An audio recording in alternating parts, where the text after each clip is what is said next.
The first thing you notice is often not the monastery itself, but the stillness around it. A wall of old stone, a narrow path of worn earth, a little garden tucked beside a cloister, and a bell that seems to belong more to the air than to the building. Medieval monasteries were not built to be loud. They were built to keep time softly, to hold silence in their corners, and to let ordinary hours become something a little more deliberate. It is easy to imagine them as simple places of prayer, and they were that, of course. But they were also kitchens, workshops, libraries, infirmaries, storehouses, fields, and guest rooms. They were small worlds, repeating their own quiet habits day after day. And because they were so ordinary in their routines, they preserved many small details that feel almost intimate now, as if the stones are still remembering the people who walked there. A monastery might begin with a gate, and a gate is always a kind of promise. Beyond it there could be a courtyard, an orchard, a herb bed, a fish pond, or a narrow lane leading to the church. The buildings were often arranged around a cloister, a covered walkway that framed a square of open air. In that open centre, there might be grass, a well, or a simple tree. The cloister was a place for walking, reading, and passing from one task to another without hurrying too much. Even now, when ruins remain, the cloister's shape feels calm to the eye, like a thought that has settled down. The monks who lived there followed patterns that were meant to shape the whole day. Prayer came at regular hours, divided into watches and offices, so that time itself seemed to have a rhythm. There was a prayer before dawn, another in the chill of morning, more through the day, and one before sleep. The exact names changed from place to place, but the idea stayed steady. Life was not to be scattered. It was to be gathered hour by hour into something repeating and recognizable. That repetition had a strange comfort to it. The same bell, the same steps on stone, the same turning of pages. In a world where so much could be uncertain, the monastery offered a pattern that could be trusted, not because it was perfect, and not because every day was easy, but because the pattern returned. Even the weather, arriving through narrow windows and over the cloister garden, became part of the rhythm. Rain on tiles, frost on the grass, summer light on pale walls, winter breath in the refectory. Each season entered the monastery in its own quiet way. Many monasteries kept gardens not only for beauty, but for medicine and food. Herbs like sage, thyme, mint, fennel, and rosemary were valued because they could be useful in so many small situations. Some were steeped in warm water, some were dried, some were mixed into food, and some were kept for treatment in the infirmary. Monastic gardens often had an ordered look, with beds carefully arranged, but even that order could be gentle. The lines of the garden were practical, and the plants themselves brought colour and scent. In the evening, those gardens may have smelled faintly of damp leaves, crushed stems, and soil cooling after the sun. There was often a garden for vegetables as well, and sometimes a vineyard, depending on the region. Monasteries were meant to be self-sufficient when they could be, so they grew what they needed and stored what they could. Bread, pottage, cheese, fish, beans, eggs, and fruit would have appeared often enough. Meat was sometimes limited by rule, though not always absent in practice, and there were periods of fasting that made simple food feel even more significant. A bowl of soup in a stone hall, eaten in silence, could become a memorable kind of meal simply because of the setting around it. Silence itself was part of the design, though not total silence in the modern sense. The monastery was full of small sounds: a page turned, a spoon set down, a broom over stone, a bucket carried from the well, a voice reciting a psalm, a hammer in the workshop. Silence in a monastery was less about emptiness and more about restraint. It made ordinary sounds easier to notice. It gave them room to exist without being crowded out. Some monasteries became centers of learning, and the library could be among their most quietly important rooms. Books were expensive, slow to make, and precious enough to treat with care. Before printing, every manuscript had to be copied by hand, letter by letter, line by line. A scribe might sit for hours in a window seat, working with ink, parchment, and a calm kind of concentration. The script itself was often beautiful, but beauty did not always mean decoration. Sometimes beauty was simply clarity, a neat line of words that could be read without strain. Illumination, the painting of manuscripts, could bring gold, blue, red, and green into the margins and initials. There are pages that still seem alive with patience. A letter may bloom into a vine, a bird, a beast, or a tiny figure in a robe, yet many manuscripts were much plainer than that. A monastery needed books for worship, for study, for copying, for keeping records, and for remembering names.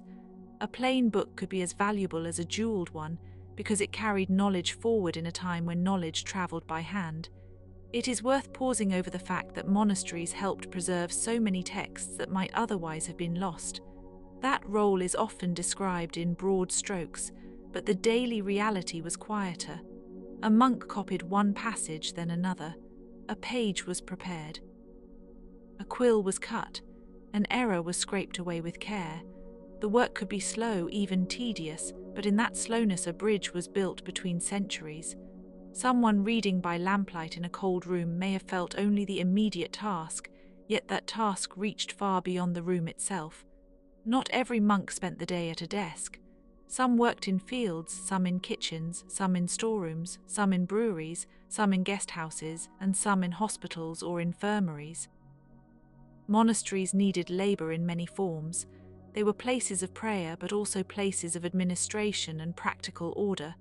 Records had to be kept, land had to be managed, tools had to be mended, animals needed care, wheat had to be milled, bread baked, laundry washed, roofs repaired, and winter wood stacked before the cold came. There is something almost tender about imagining the everyday work.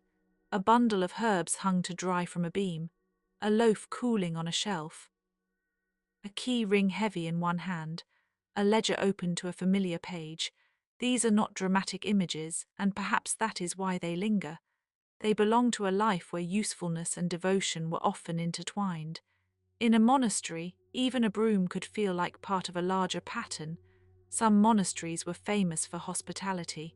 Travelers, pilgrims, messengers, and the poor might all be received at the gate or in a guest hall.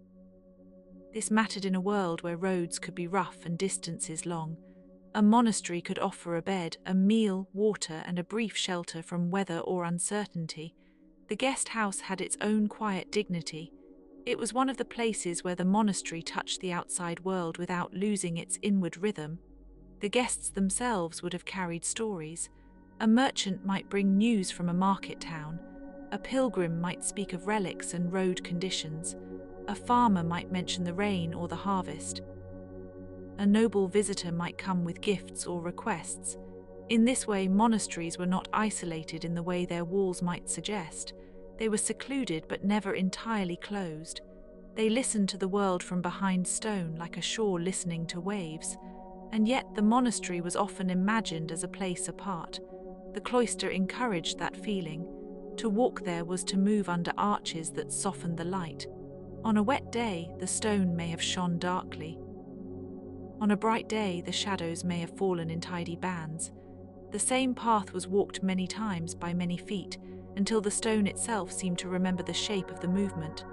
A listener drifting by candlelight might enjoy simply imagining those footsteps, measured and unhurried. Some monasteries were small and remote, tucked into valleys or set near rivers. Others grew large and influential, with farmland, workshops, and extensive buildings. A few became wealthy through donations, land grants, or the labor of tenants. Wealth could bring stability, but also complexity. Monasteries had to balance spiritual ideals with practical needs, and that balance was not always simple.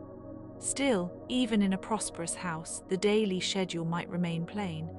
A large monastery could contain treasure, but breakfast still had to be served, and the chapter house still had to open each morning. The chapter house was another important room, though it is not always remembered first. There the community met to hear readings, discuss matters of discipline, and make decisions. The name itself suggests a place of orderly attention, a room where the day could be gathered and named. In some monasteries, the chapter house had stone benches around the walls and a central space that felt almost ceremonial. But even here, the atmosphere was often practical. Concerns about work, behavior, travel, and provisions all had to be addressed. A monastery, after all, was not only a sanctuary, it was also a functioning household. When we think of monks, we may picture endless prayer or total quiet, but the medieval monastery was alive with schedules. There were seasons for planting and harvesting, periods for fasting and feasting, days of solemnity and days of ordinary labor. The calendar mattered deeply. Feast days could break the year into shining sections. Lent could bring a slower, more spare feel to food and worship. Advent could carry a subdued expectancy. The rhythm of the monastery was shaped not just by the clock, but by the liturgical year, by holy days returning like old friends. Some monks were also scholars of astronomy, timekeeping, and computation. This may sound surprising only if we imagine monastic life as detached from the sky. In truth, the sky mattered very much. Bells had to be rung at the right hours. The seasons had to be observed. Calendars had to be kept. The moon affected certain calculations for feast dates. So a monk looking upward at the stars might be doing something deeply practical as well as contemplative. The heavens were not abstract. They were part of the monastery's working order. There is a quiet beauty in that union of prayer and calculation. A room with a candle, a wax tablet, perhaps a simple instrument for measuring shadow, and someone carefully noting the passing of time.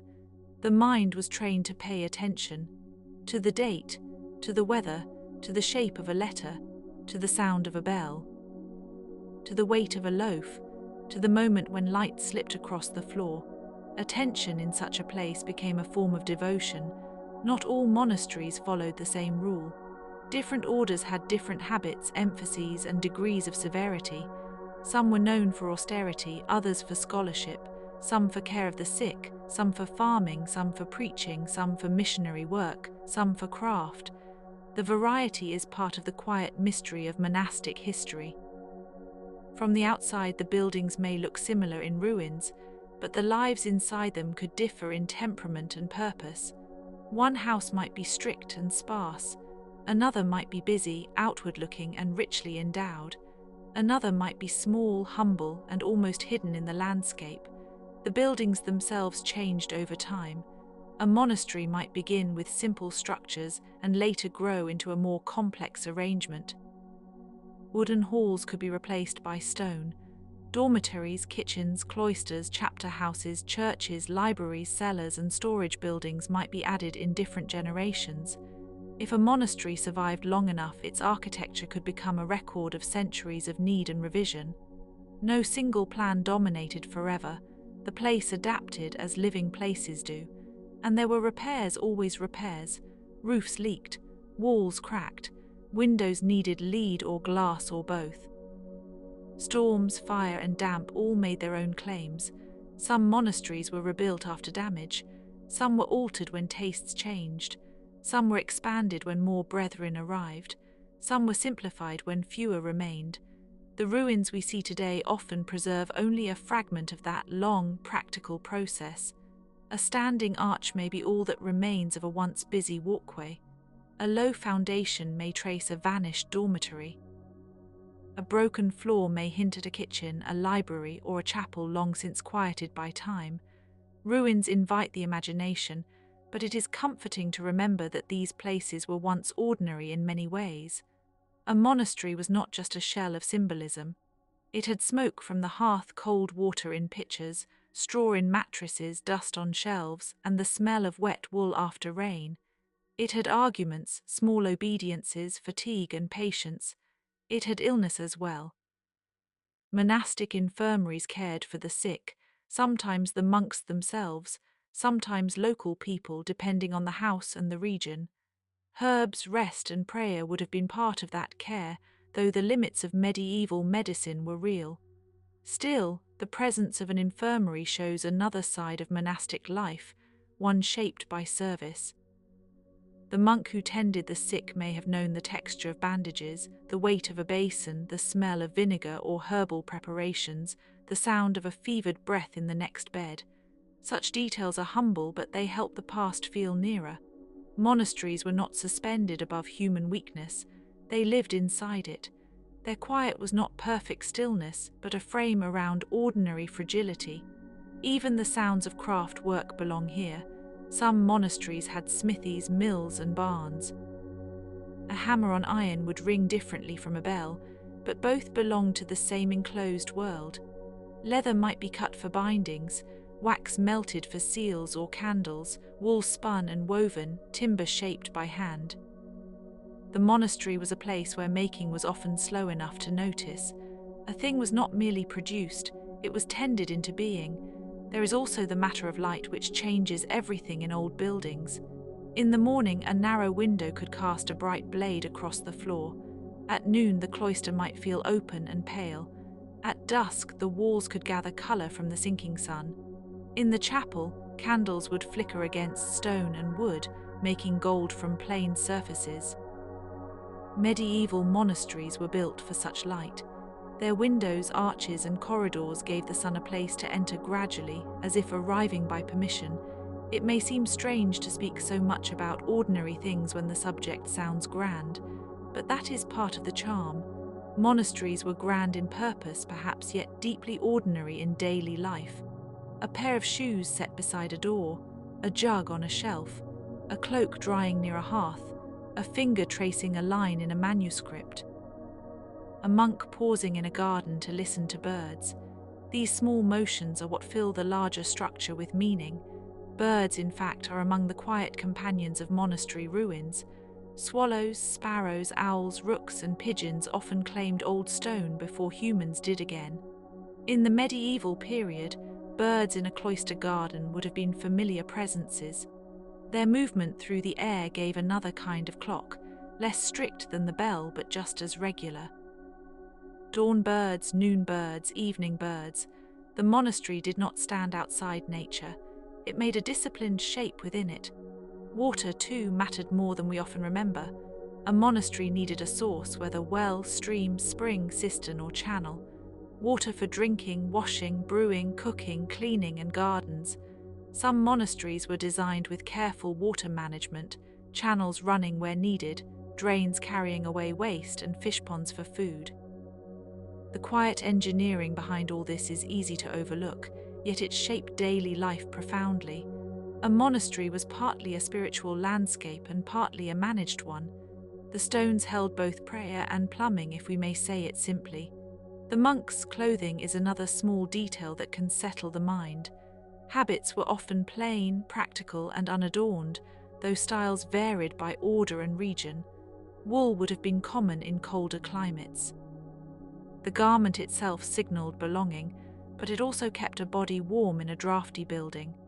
There is something calm in the thought of repeated clothing, worn year after year, mended as needed. It suggests a life less interested in display than in continuity, and continuity is perhaps the deepest feeling many monasteries evoke. Not endless sameness, because there were seasons, changes, new arrivals, departures, reforms, and occasional tensions, but a sense that the place was trying to remain itself across time. That is why old monastic buildings can feel so restful to visit. Even in ruin, they seem to have held to a pattern for a very long time. One can almost feel the persistence in the stone. Some monasteries became famous for their libraries and scriptoria, but others were more notable for agriculture or land management. They might drain marshes, clear fields, plant orchards, or introduce new methods of husbandry. Monastic estates could be large and complex. This means that the history of monasteries is also a history of labour, rent, obligation, and stewardship. It is not a story of pure withdrawal. It is a story of people trying to live in a disciplined way while managing land and community. The result could be practical, generous, and occasionally imperfect, all at once. There is a gentle strangeness in this dual life. A monk could spend an hour in prayer and then an hour counting sacks of grain. He could copy a sacred text and later inspect a roof beam. He could sing in choir and later help tend a mule. Modern minds sometimes separate contemplation from management, but medieval monastic life often held them together. The same person who memorized psalms might also know when the barley should be stored. At mealtimes, there was often reading aloud. or at least a sense that meals were not entirely separate from study and reflection. Silence at table allowed listening to become part of eating. The food itself was simple, but simplicity can reveal texture more clearly. Bread tastes different when there is little else competing with it. A bowl of broth tastes warmer in a cold room. Fruit from a monastery orchard, eaten in season, could feel like a small and sufficient gift.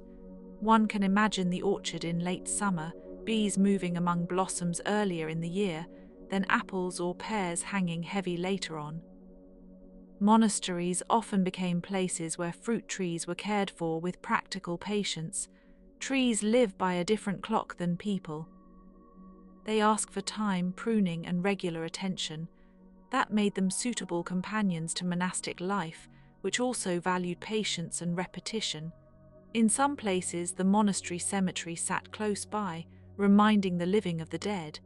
Burial practices varied, of course, but many monasteries kept grave nearby or within consecrated ground. The presence of the dead was not necessarily eerie. It was part of the continuity of the house. Names might be remembered in prayer, anniversaries observed, benefactors thanked long after their lifetimes. A monastery could become a keep of memory not only through books, but through ritual remembrance. Memory in monasteries had many forms: a donor's name in a register, a marginal note in a manuscript, a carved stone, a memorial mass, an old chair, a repaired threshold worn by countless steps. Sometimes the past survives not in official records but in use. Something fixed so long that it keeps its shape by being touched daily. The old monastery was full of such things. It is also worth noticing how often medieval monastic life involved sound in measured doses. Bells, chants, footsteps, tools, wind in the cloister, water in a channel. The soundscape was not silent in the modern sense, but it was ordered. Even chant, when heard from outside a chapel, can feel less like performance and more like weather. A listener may not understand the words, but the cadence can still bring calm. Repetition in the right setting can be almost as soothing as silence. Some monastery churches were richly decorated, with painted walls, carved screens, stained glass, and ceremonial furnishings. Others were plain. The difference depended on resources, taste, order, and time.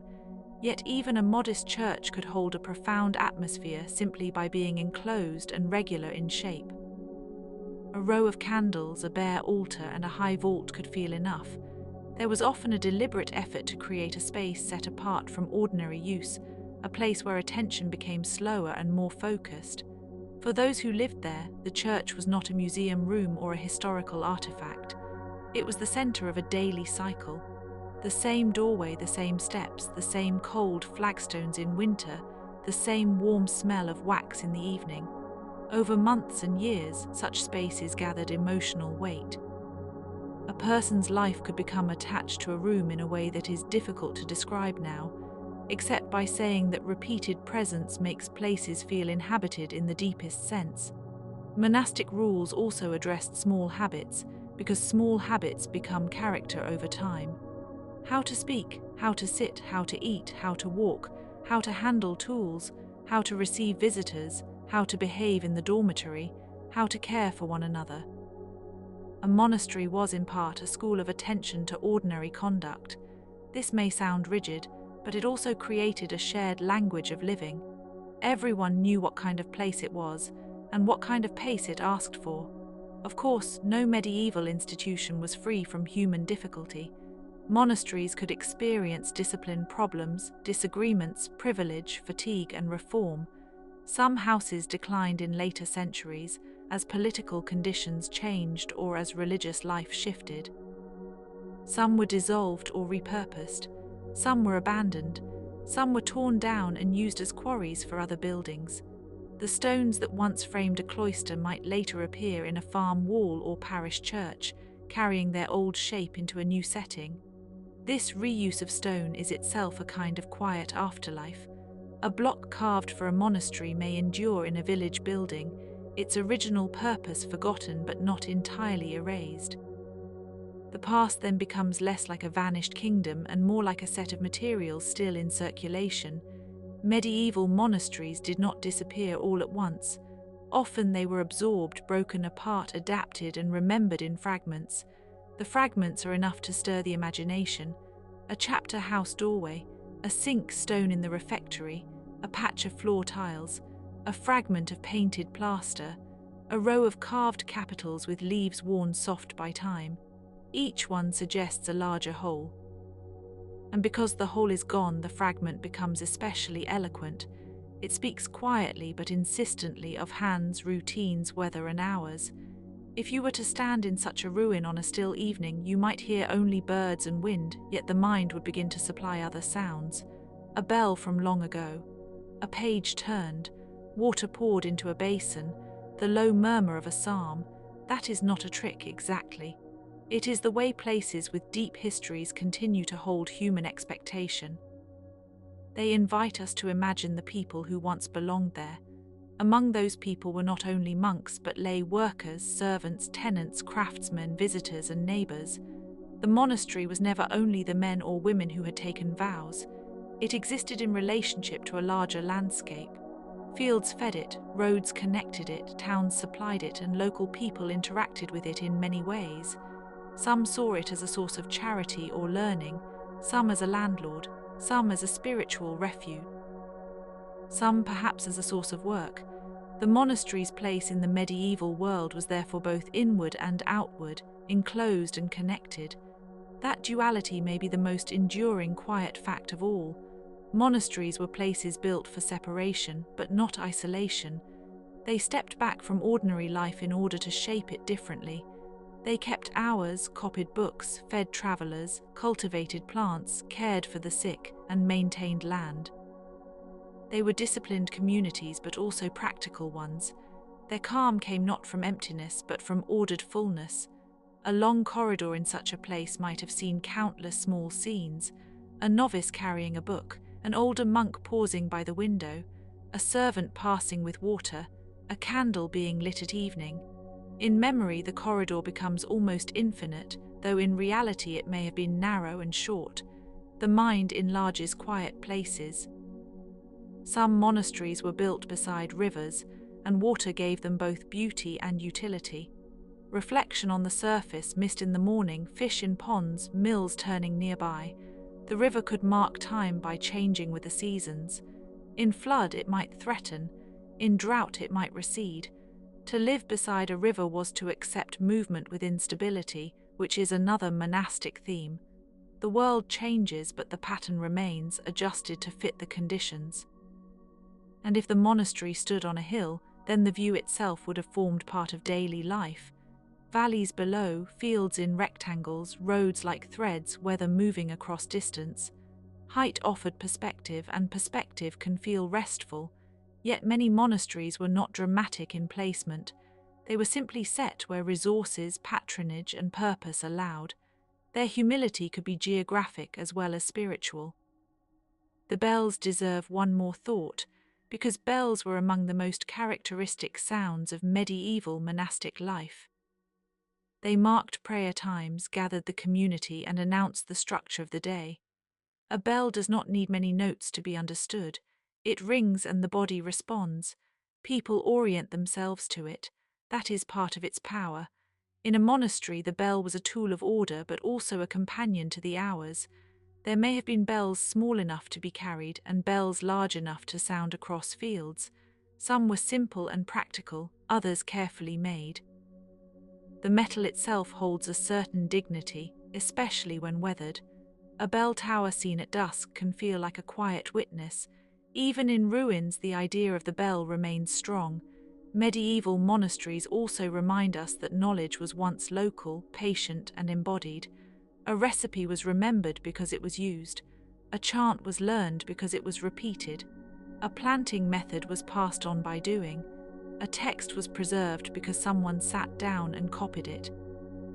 This kind of knowledge may seem fragile, but it could be astonishingly durable when communities cared for it together. The monastery was one of the places where that care became institutional. There is no need in the end to make monasteries into grand symbols only. They were made of stone, labour, faith, routine, and time. Their mystery is partly the mystery of any long-lived place, how human beings built a world small enough to inhabit deeply, yet open enough to touch larger things. Prayer, work, meals, gardens, books, weather, silence, and bells all fit into that world. So if you are listening now and your thoughts are beginning to loosen their edges, you might imagine one more evening inside an old cloister, the sky darkening through arches, a candle beginning to glow, a manuscript closed carefully by hand, the garden resting in the damp, the bell silent for the moment, stone holding the day's warmth for a little while longer. And somewhere beyond the wall the night continues slowly without hurry. The monastery keeps its own pace, and then even that pace softens.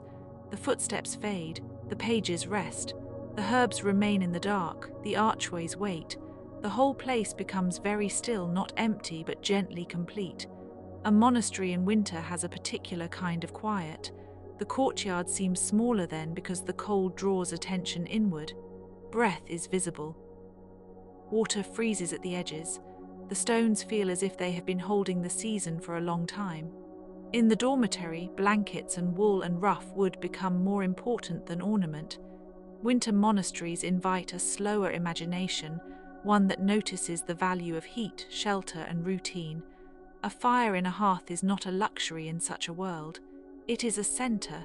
There is something restful about thinking of a winter kitchen. A pot suspended above coals, steam rising in thin threads, a knife resting on a board, the smell of onions or leeks or barley. The work continues despite the cold. In a monastery, that constancy mattered. The weather could change, the world outside could shift, but the bread still had to be baked and the lamps still had to be tended. Such steady labor can feel almost like a form of prayer itself. Spring, by contrast, brought a different mood. The ground softened. Seeds were set. Chores became hopeful rather than merely necessary. A monastery garden in spring might contain the first green of herbs and the pale color of blossoms against stone. Bees moved back into the air. The cloister seemed to breathe again after winter's restraint. These seasonal changes were not dramatic in the modern sense, but they were deeply felt. A medieval monastery lived close to the calendar of soil and weather. Summer was busiest in many houses. Fields needed attention. Hay had to be cut and stored. Fruit ripened. Travel became easier. Visitors could arrive in greater number. The long daylight made work stretch outward. Even prayer in summer could feel different, with brighter light in the chapel and warmer air along the cloister. The monastery did not escape the season. It passed through it carefully. Autumn carried its own gentle weight. Harvest, storage, preparation, and a sense of gathering in before the dark months returned. Apples, pears, grain, roots, herbs, wine, and cider in some regions all became part of that gathering. Autumn monasteries may have smelled of wood smoke, damp leaves, and drying crops. It is easy to imagine sacks being moved, barrels checked, and rooms set in order before winter closed in. Because monasteries were so concerned with order, they often kept records. These records can be dry on the page, but they are emotionally rich in accumulation. A purchase of candles, a repair to a roof, grain measured into storage, a visit from a noble patron, a burial, a donation of land, a note about a boundary. Over time, records create an almost unintentional portrait of life. They tell us what had to be done and what was important enough to write down. Some of the most touching remnants of medieval monastic life are the tiny personal marks left inside books. A note in the margin, a correction, a name, a prayer, a doodle perhaps made by a hand that was supposed to remain serious. These marks are not always elegant, but they are human. They show that books were handled by people who got tired, made mistakes, remembered things, and sometimes paused long enough to leave a small trace of themselves behind. The architecture of monasteries also had a way of shaping behavior quietly. Long corridors encouraged measured movement. Repeated doorways created thresholds that asked for attention. Thick walls softened outside noise and held in a kind of calm. The buildings did not merely house monastic life, they helped produce its texture. Stone, wood, and light collaborated with habit.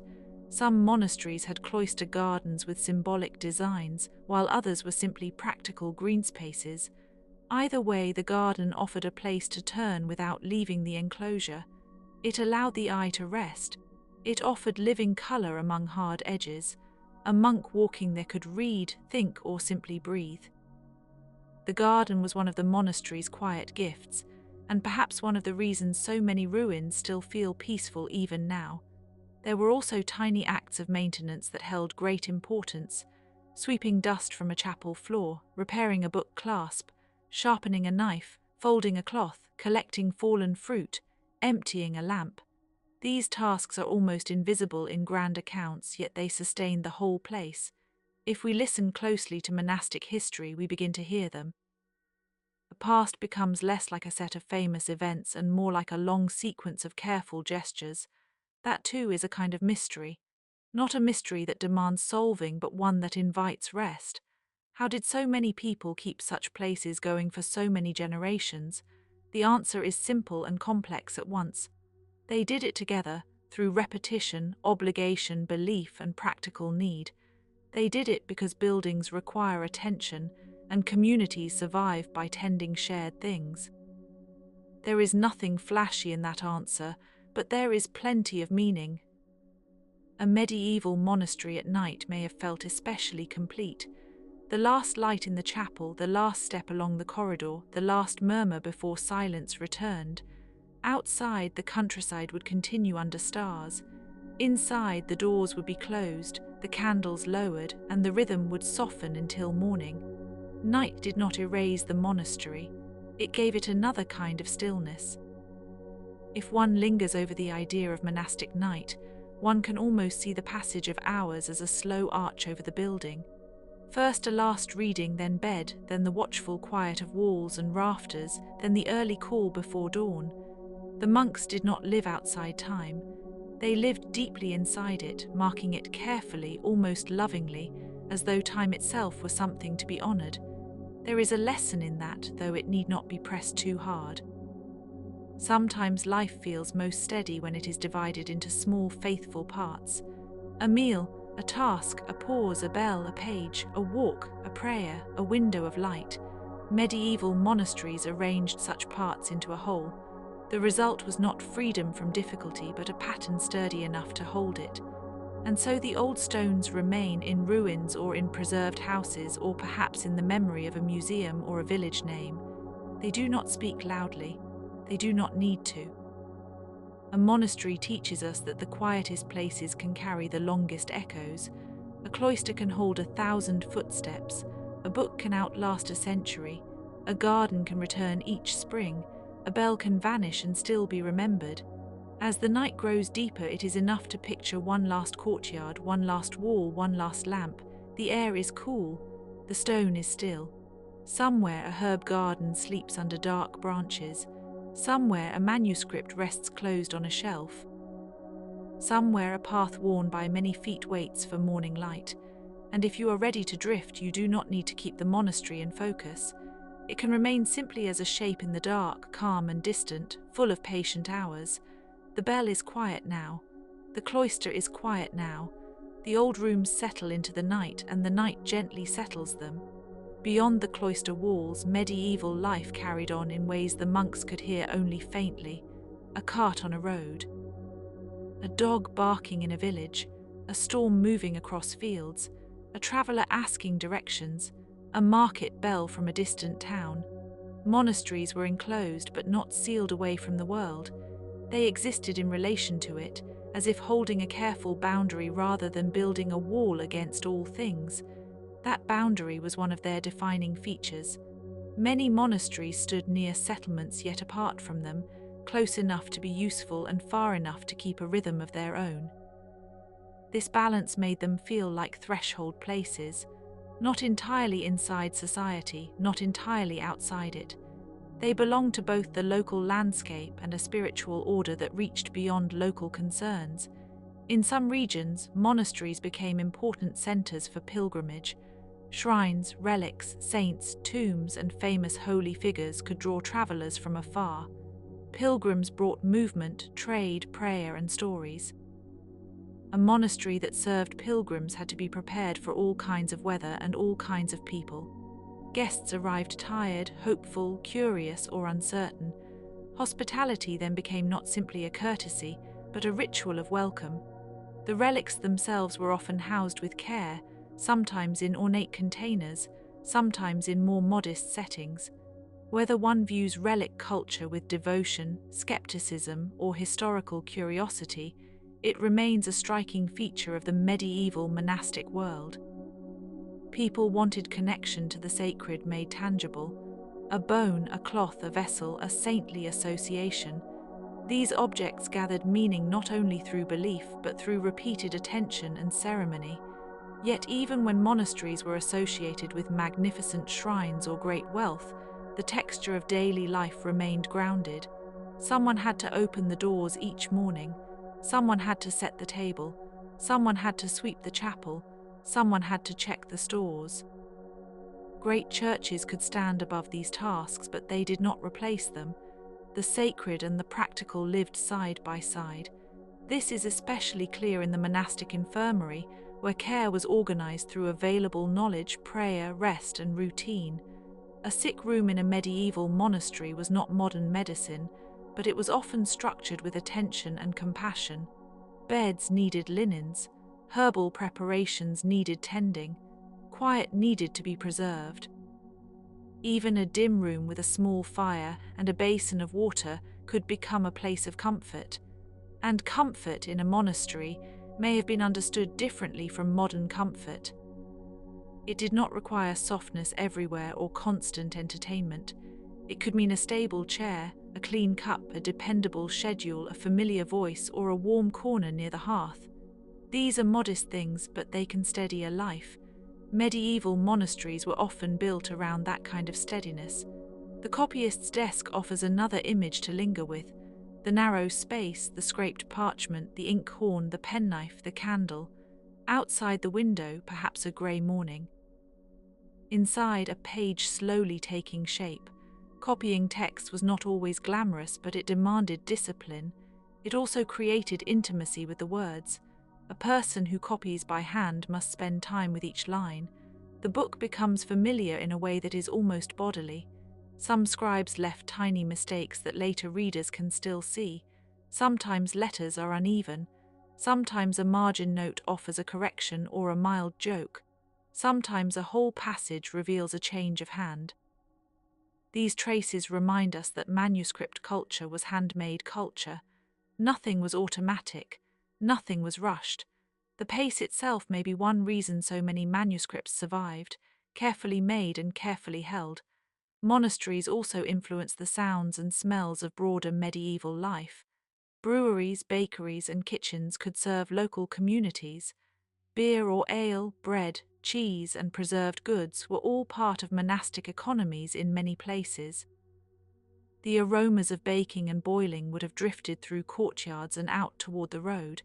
Even those who never entered the cloister might have known the monastery by its practical presence. There is something particularly peaceful about the notion of bread in monastic life. Grain grown, harvested, stored, milled, kneaded, baked, and shared. Such a simple chain, repeated over and over, connecting field and table. Bread is one of those everyday things that gathers the whole landscape into itself. In a monastery, that chain would have been visible in a way modern life often hides. The same is true of candles. Wax had to be obtained, shaped, stored, and used carefully. Light was not abundant, it was managed. A candle on a desk, a row of lamps in a chapel, a small flame in a dark hall. The monastery learned to live with light as a resource, and this changes the mood of every room. Darkness and flame work differently when they are not merely aesthetic choices, but practical conditions of life. Some monasteries were especially known for scholarship in medicine, astronomy, or language. Their members might read Latin, and in some places Greek or other languages, depending on region and period. Knowledge moved through them, but always in localized forms. A monastery was a receiver, a refiner, and a transmitter. It took in texts and practices and made them usable for its own world. This is part of why monastic history remains so rich. It is not just about religion in the abstract. It is about how people organized knowledge, labor, and time. It is about how a community can become a vessel for continuity. Sometimes that continuity was fragile, sometimes it was interrupted, but for long stretches it endured. A listener might enjoy imagining the monastic day in pieces: dawn in the church, mid-morning in the garden, noon in the refectory, afternoon in the scriptorium or field, evening in the cloister, night in the dormitory. Each part has its own stillness. Each part belongs to a larger whole, and because each part is small, the mind can rest in one without needing to hold all the others at once. That is perhaps the most bedtime-friendly quality of monastic life. It is modular in the calmest sense, one bell at a time, one page at a time, one bowl at a time, one task at a time. The structure itself encourages release from hurry, and even when the past feels remote, such structure feels familiar. Many lives still depend on repetition, though perhaps less visibly. If you have ever sat in a quiet room while rain touched the window, you may already know something of the monastery mood, not because the world is the same, but because attention becomes softer in such moments. Medieval monasteries cultivated that softness, though often with discipline and intention. They made places where quiet could be practiced, not just enjoyed. There were also times of celebration. A monastery was not perpetually severe. Feast days, liturgical festivals, and special observances brought music, fuller meals, decoration, and a brighter tone. The contrast matters, because joy in a disciplined life can feel more distinct. A feast after fasting, a hymn after silence, a candlelit procession after ordinary work. These moments would have been remembered precisely because they interrupted routine without destroying it. The calendar of saints likely gave many monasteries an added layer of seasonal meaning. Names returned each year, stories were retold. Certain days carried special offices or meals. This meant the monastery was not only measuring time by weather and labor, but by memory and devotion. Time became layered, not linear. A winter day could also be a saint's feast, and so the day would hold both cold air and liturgical warmth. In the background of all this, we should not forget the surrounding countryside. Monastic estates often stretched far beyond the cloister itself. Fields, mills, woods, pastures, streams, and tenanted land all contributed to the house's life. The monastery was, in a sense, a center of a wider ecology. Trees provided timber, meadows fed animals, streams turned wheels, woods offered fuel and cover. The place could not survive without the landscape, and the landscape was often changed by the place. This gives monasteries a deep physical rootedness. They were not airy abstractions. They were made of mud, stone, wood, metal, cloth, grain, salt, ash, and water. These materials, combined with rules and habits, created the monastery as a lived environment. That is why even a ruin can still feel specific. The body recognizes the logic of a place made for repeated human use. A small stone step worn smooth in the same place by generations of feet is almost a silent biography. So is a door latch polished by the hand. So is a threshold darkened by weather.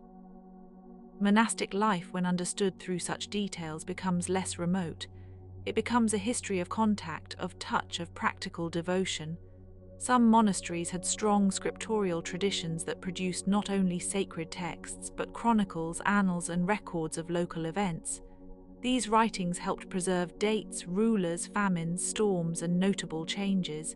Yet even these texts often read in a restrained voice. They tend not to shout. They note, they register, they keep. There is a calm authority in that style. That calm authority may be one reason monasteries feel reassuring to imagine at night.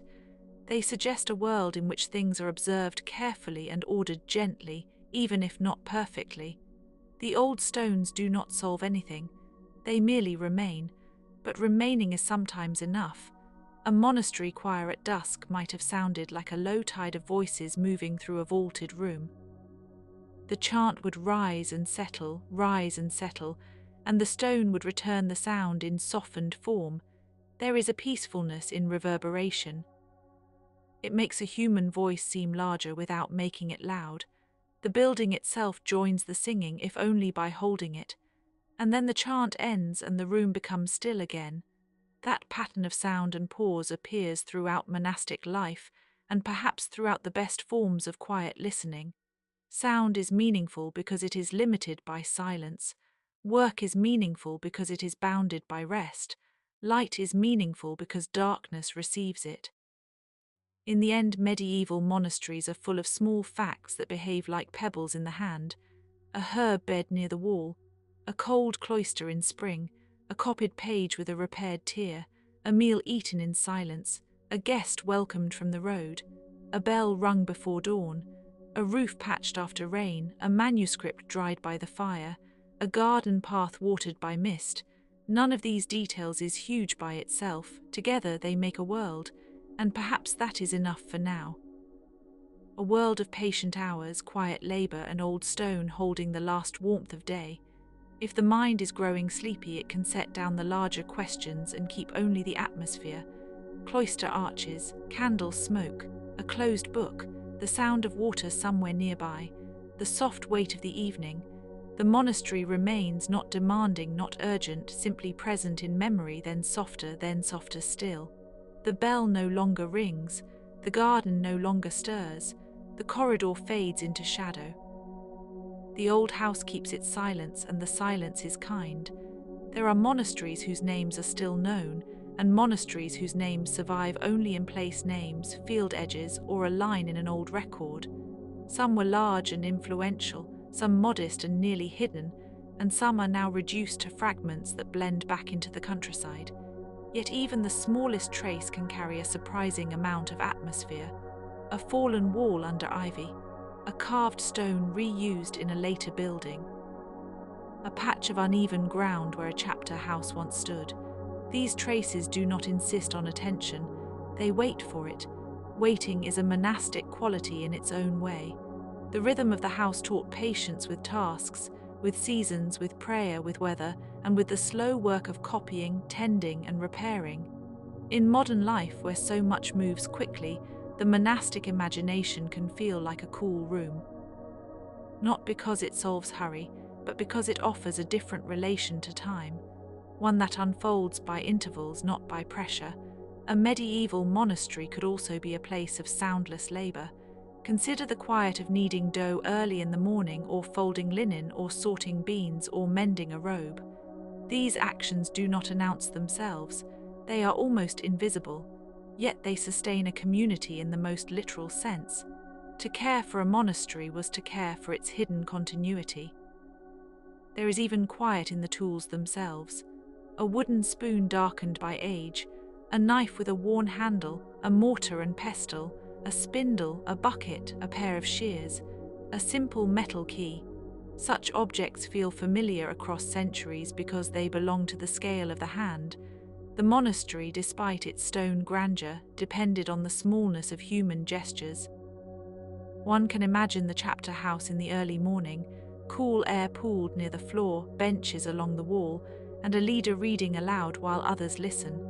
The scene is formal, but also intimate. It asks for attention without theatricality.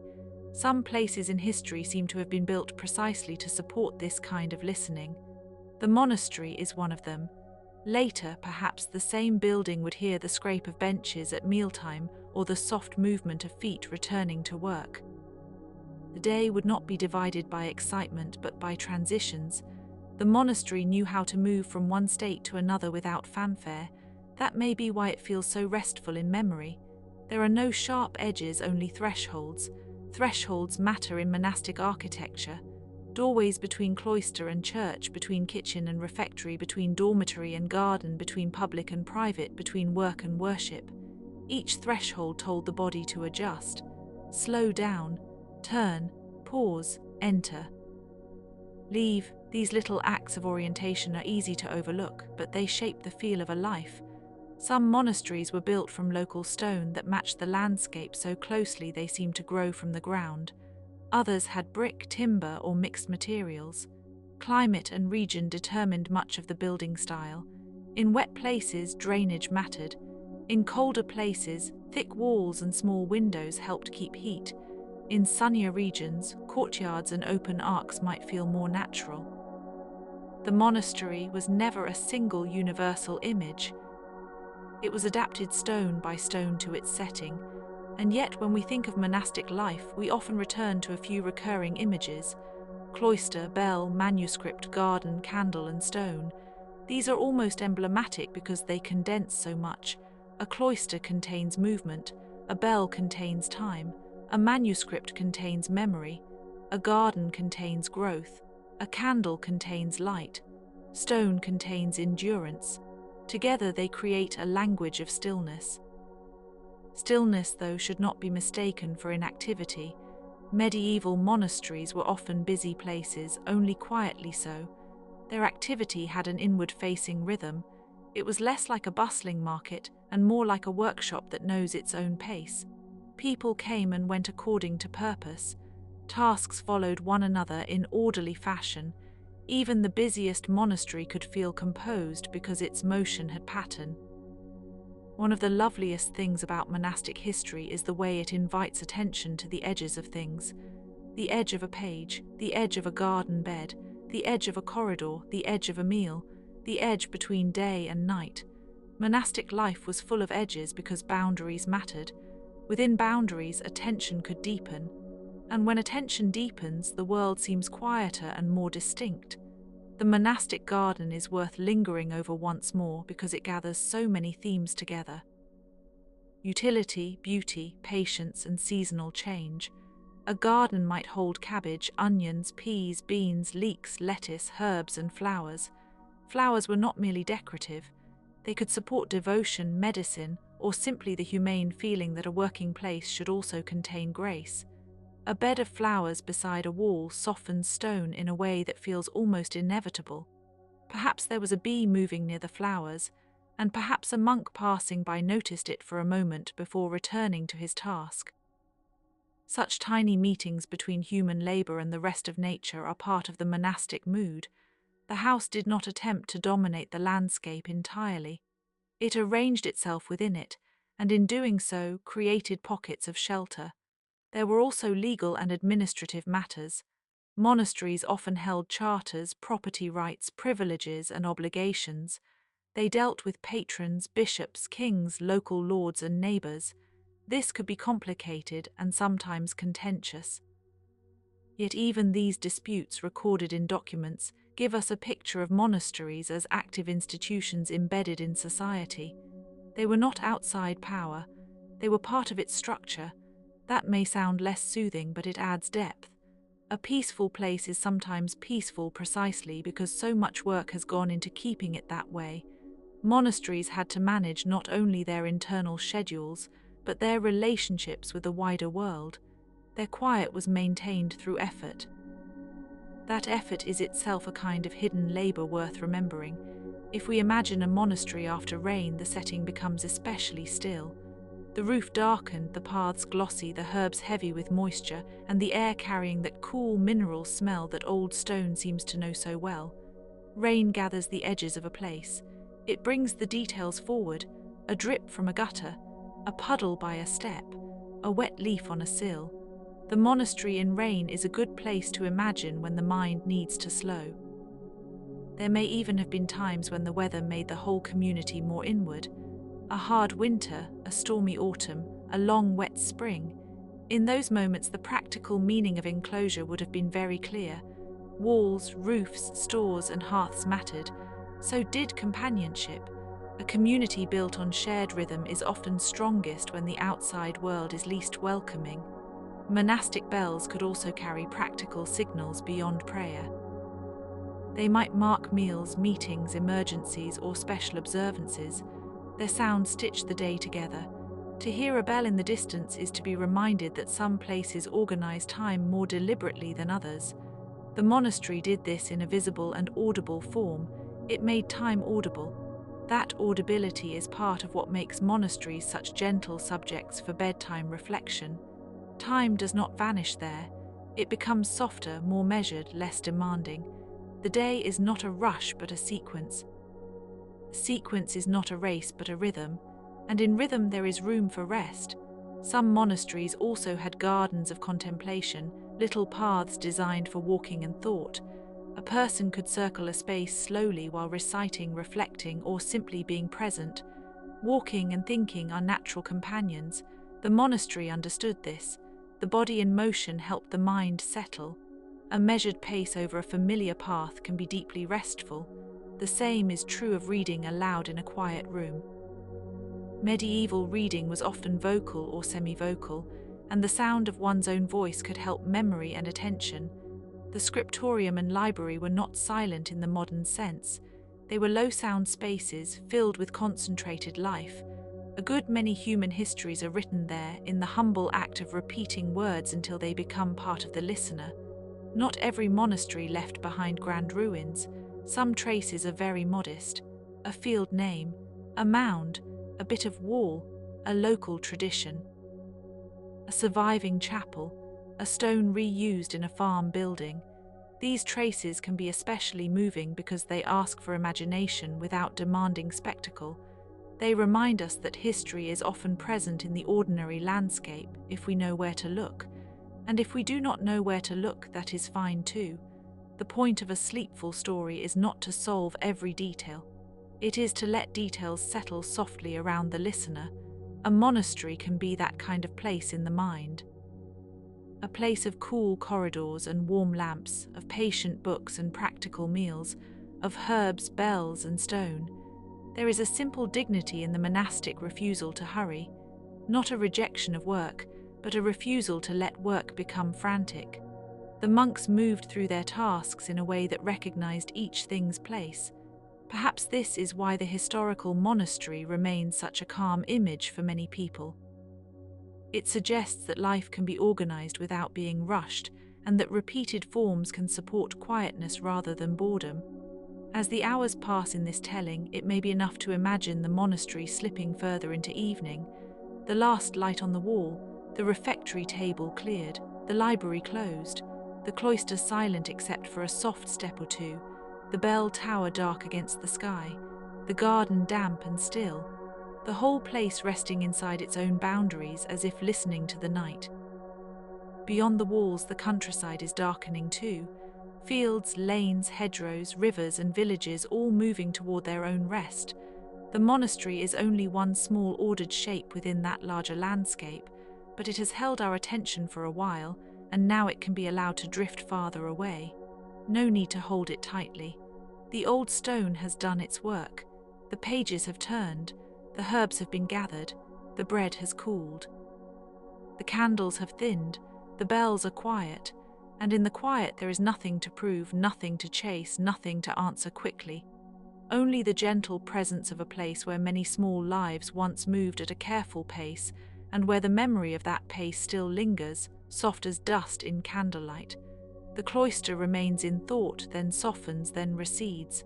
The night receives it kindly. If you are still listening, you may like one final image. A monastery garden at the edge of sleep, with a low wall, a few herbs, a dark tree, and a path just visible in the moonlight. No movement now except the faintest stirring of leaves. No voice except perhaps one bell long ago, remembered rather than heard. The place is complete enough. And so the old monastery, with its careful hours and modest wonders, settles into the deep calm of the night. Its rooms are quiet, its pages are still, its stones are cool, its garden rests. And the listener too may rest, drifting easily past the cloister and into sleep, carried by the soft and steady rhythm of a world that once kept time by bells, by seasons, and by the patient turning of days. And even there, in that settled quiet, there is still more to notice if the mind wishes to wander softly. Medieval monasteries were not all alike, though they shared many features.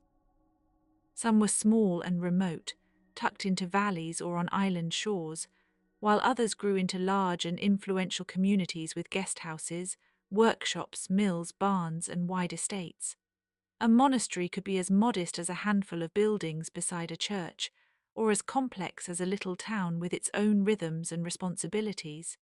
Yet whether large or small, they often tried to arrange life so that ordinary tasks could be carried out with a kind of steadiness. Bread was baked, lamps were filled, doors were opened for guests, and silence returned again. The architecture itself often encouraged this calm. Thick walls held the day's heat or cold with a slow patience. Arches spread weight into the ground. Courtyards gathered light. Windows were sometimes small, not because people did not enjoy the sun, but because stone and glass were precious, and because a little light in the right place was enough for reading or prayer. Medieval builders understood practical beauty in a way that can still feel comforting now. A cloister walk was not only symbolic, it kept rain off the path, it connected rooms, it made a protected loop for movement and reflection.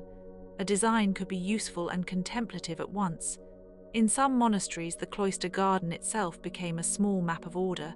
Plants were chosen for medicine, cooking, dyeing, scent, and symbolism. Lavender might suggest calm and cleanliness. Mint could be used in the kitchen. Sage, rosemary, fennel, hyssop, rue, and parsley each had their place in medieval knowledge. Monks and nuns did not always separate what was practical from what was beautiful. A herb useful in an illness might also carry a pleasing fragrance. A flower admired for colour might also have another purpose in the household. The garden, then, was both a pantry and a quiet lesson in attention. Some monastic communities kept careful herbals and healing texts, though the details varied widely by time and region. A monastery infirmary might serve not only the members of the house, but also travellers, neighbours, or the poor, depending on local custom and resources. It is easy to imagine that room in a soft glow. Shelves with jars, folded cloths, bundles of dried plants, a mortar and pestle, and the patient business of preparing something simple and helpful. Medieval medicine could be rough by modern standards, and still it often rested on close observation. People watched how a fever changed, how a wound looked, how a plant smelled when crushed between the fingers. Knowledge moved slowly, passed from one hand to another. There is something quietly moving in the way monasteries preserved texts too. Their libraries were not merely collections of famous works.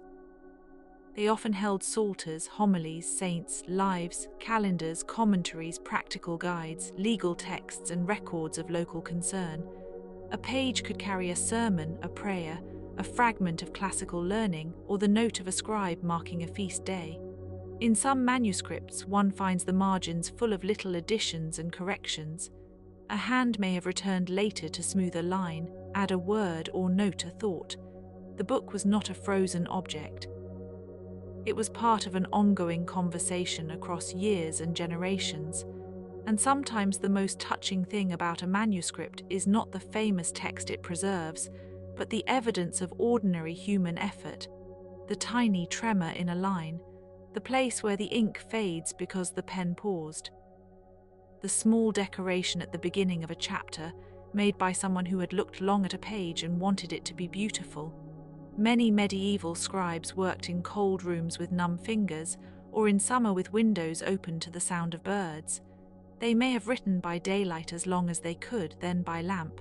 The work required concentration, but also endurance. A book could take months to complete, and in some cases years. That slowness itself becomes part of the object's quiet dignity. It is pleasant to think, too, of the sounds that would have accompanied the life of a monastery without disturbing its peace. Water in a basin, a latch opening, a broom along a stone floor, the scrape of a chair, the low tone of a reading voice, footsteps under arcades, wind in trees beyond the wall. In a place devoted to regulated hours, even the commonest noises might seem to settle into a pattern. Morning, work, meal, reading, rest, prayer. Not every hour was still, but the movement between hours had a memorable shape. And pattern, especially gentle pattern, is often comforting to a tired mind. Many monasteries were also deeply connected to the landscapes around them. They cleared land, cultivated fields, managed orchards, fished, raised animals, and maintained water systems where they could. Some had fish ponds, whose still surfaces reflected trees and weather. Others built mills along streams, turning flowing water into grain. A monastery might keep bees for honey and wax, sheep for wool, gardens for food and medicine, and storehouses for winter. This was not a life apart from the world so much as a life organized through the world's materials. Stone, wood, water, grain, wool, wax, herbs, and parchment all became part of the rhythm. In the broader medieval imagination, monasteries could seem both earthly and otherworldly. They were places of labor and endurance, but also places where people hoped to glimpse a higher order. That hope left traces in architecture and story. A church might be oriented toward the sunrise, so that light would enter the building with symbolic meaning. A cloister might echo the idea of the heavenly garden. A chapter house might gather a community for the daily reading of rules and the settling of practical matters. Even the names of spaces carry a kind of quiet poetry. Refectory, dormitory, sacristy, scriptorium, infirmary, chapter house. Each word points to a function, and together they form a small vocabulary of ordered living. Some monasteries became centers of pilgrimage, and pilgrims themselves brought another layer of gentle motion to these places. Travelers arrived weary from roads of mud and dust, carrying news, offerings, worries, or vows. They might seek healing, ask for prayers, or stop simply because the monastery lay on the route between one town and another. Guest halls where they existed would have been practical rather than luxurious. A basin of water, a bench, a hearth, a loaf, perhaps a place to rest one's feet. Yet for a traveller after a long road, such welcome could feel almost miraculous. The monastic virtue of hospitality is one of the calmest threads in the history of these houses. To receive the stranger, even briefly, was to recognize a shared human need for shelter. This hospitality had roots older than medieval Europe. Long before monasteries in their later forms, ancient religious communities had known the importance of providing food, shade, and a place to rest. In the wider ancient world, temples and sanctuaries often served practical and spiritual roles together. Travelers could find protection at sacred sites. Offering and receipt were intertwined. In this sense, the monastery inherited an ancient pattern, the sacred place as a place of refuge, a place where the body and spirit could both be steadied. The forms changed, but the quiet human need remained. There are also monasteries whose histories are more elusive, known partly through archaeology, partly through documents, and partly through the persistence of place names. A ruin in the grass may conceal a whole sequence of lives: the laying of a foundation, the first building of a church, the carving of a doorway, the burying of a bell, the rebuilding after fire, the final abandonment. Sometimes the reason for a monastery's decline is clear enough. War, plague, political change, reform, dissolution, or economic hardship, and sometimes the record is incomplete. A community fades from written mention, then reappears in an excavation. Such gaps are not failures of history, they are part of its texture. The past is not always a continuous line. It is often a scattered field of clues. That uncertainty can be restful if we let it be. Not every quiet fact has to be fixed completely in the mind. It is enough to imagine a fragment of wall and a patch of ivy.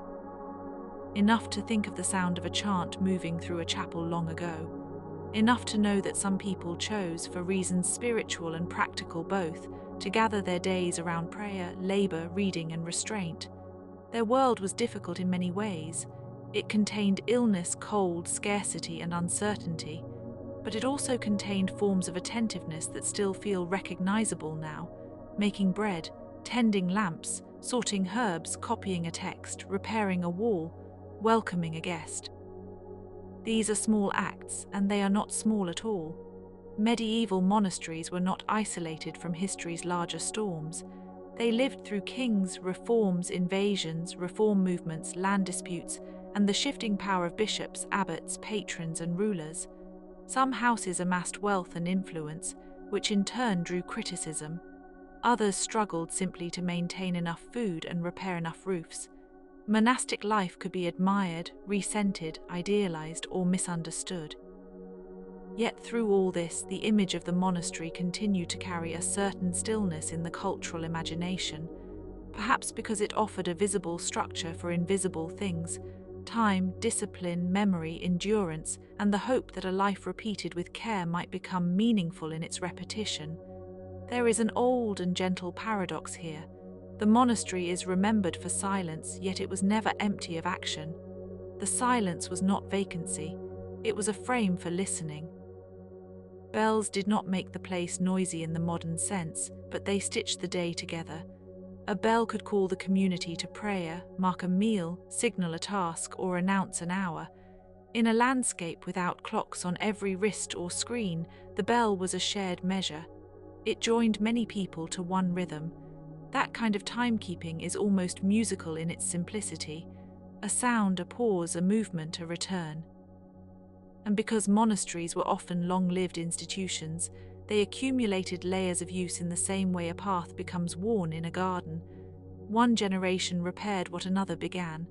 A church might be rebuilt after fire, a cloister might be altered, a wall might be thickened, a window widened, a chapter house expanded, a manuscript copied from an earlier manuscript, carrying errors and corrections forward with its own history. The whole monastic landscape could be understood as palimpsest-like, a place where older forms remained beneath newer ones. This is one reason ruins can feel so intimate. They reveal not only endings but repetitions. The monks and nuns who lived in these houses were also people of routine meals, modest clothing, and shared labor. Their habits might appear austere from a distance, but within that austerity there was often great care for everyday order. Meals could be simple, though not always the same everywhere. Fish, legumes, vegetables, bread, cheese, eggs, and seasonal fruits might appear depending on house and rule. Fasting shaped the calendar. Feast days broke the pattern with special foods and liturgy. The experience of eating in a monastery was therefore not only nutritional, it was rhythmic, tied to the year and to the liturgical memory of the community. One can imagine the quieting of a hall as a reading continued during the meal, and the steady business of passing bowls or loaves in silence or near silence. The surrounding countryside mattered here as well. Monasteries often depended on nearby villages and farms, and villages in turn might depend on monastic markets, mills, or shelter.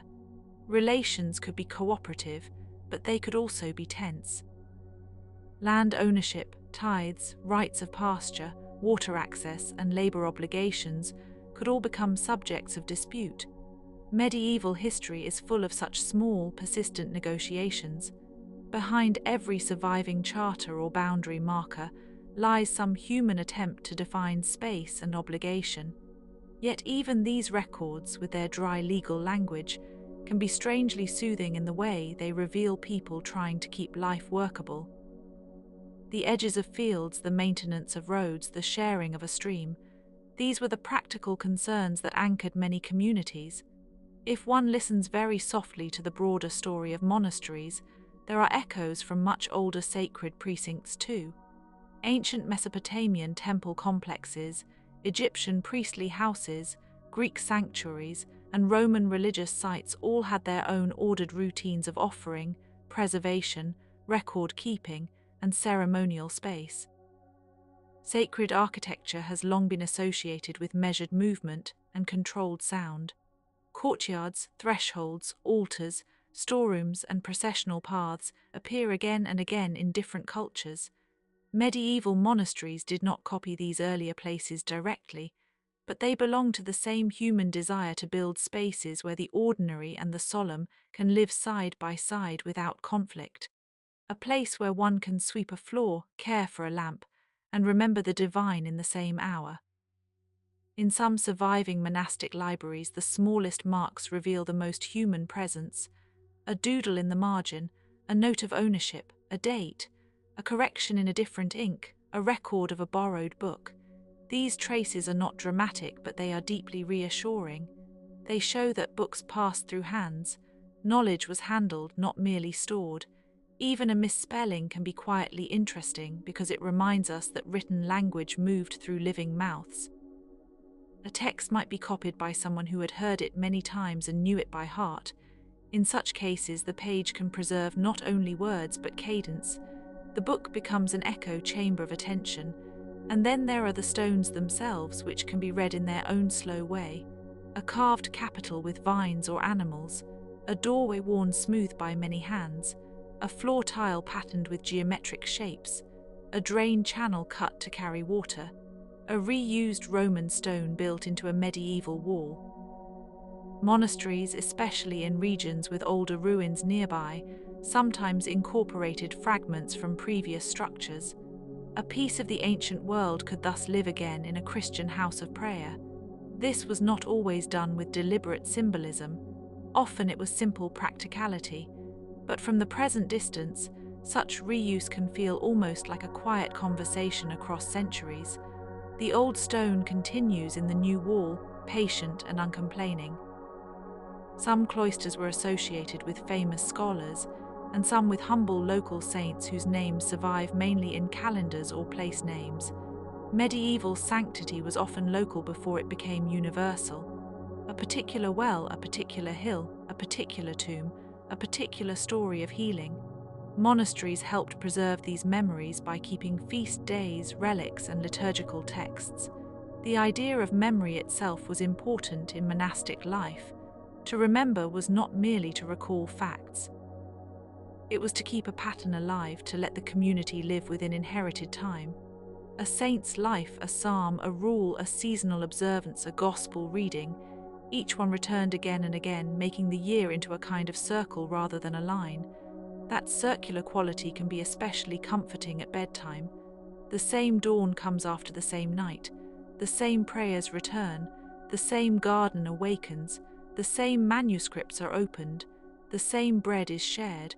Repetition does not have to be dull. In a monastery, repetition was often the very substance of stability. What may seem from the outside like sameness could also be a way of making room for deep attention. One can hear a psalm differently on a rainy morning than on a winter evening. One can see the cloister arch differently in spring than in frost. Repeated forms never arrive empty. They carry changing weather inside them. It is worth remembering, too, that medieval monastic houses were not sealed off from the imagination of the wider world. Legends gathered around them. Stories of found manuscripts, hidden reliquaries, miraculous springs, mysterious founders, and saints appearing in dreams moved through local memory. Some of these stories are impossible to verify, and they do not need to be, in order to remain meaningful as parts of cultural history. Human beings have always made stories around places that matter to them. A monastery, with its bells and walls and gardens and grave, invites such stories naturally. It stands at the edge between the seen and the hoped for, and perhaps this is why ruins can feel so tender. A monastery in ruin is not only a broken building, it is a container of once regular days whose exact sound has faded. The roof gone, the birds nesting in stone, the grass growing where feet once moved in ordered paths. Yet the outline remains, the memory of the cloister walk, the location of the chapter house, the arc of the church wall, the sense that something carefully made once occupied this ground. Archaeology can measure these things, and imagination can rest alongside the measurements. Both are forms of patient looking. Even the process of monastic decline can be approached softly. Houses were suppressed, reformed, abandoned, or repurposed in different historical periods, and these changes often happened unevenly.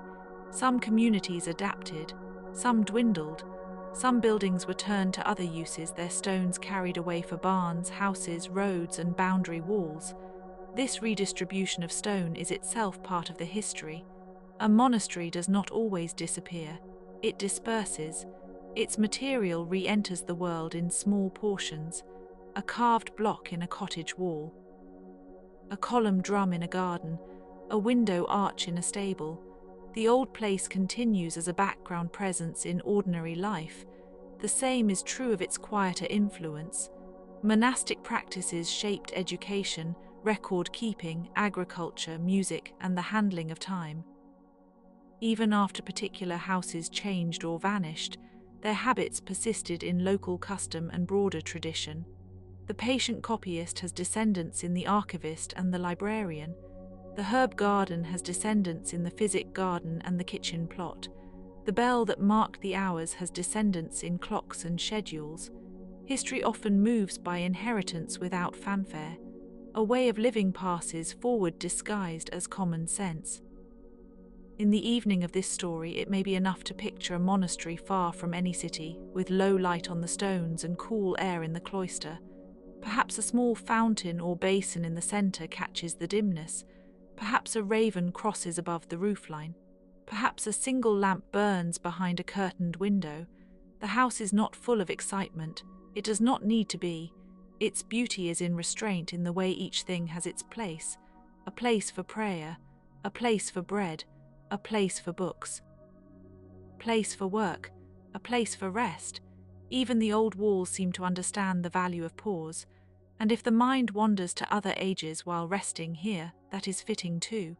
The monastery stands in a long lineage of sacred spaces where people tried to make a little order against the broad and changing world. Temples of ancient Egypt with their enclosed courts and ritual routes. Mesopotamian ziggurats rising like stairways toward the heavens. Greek sanctuaries set in groves and on hillsides.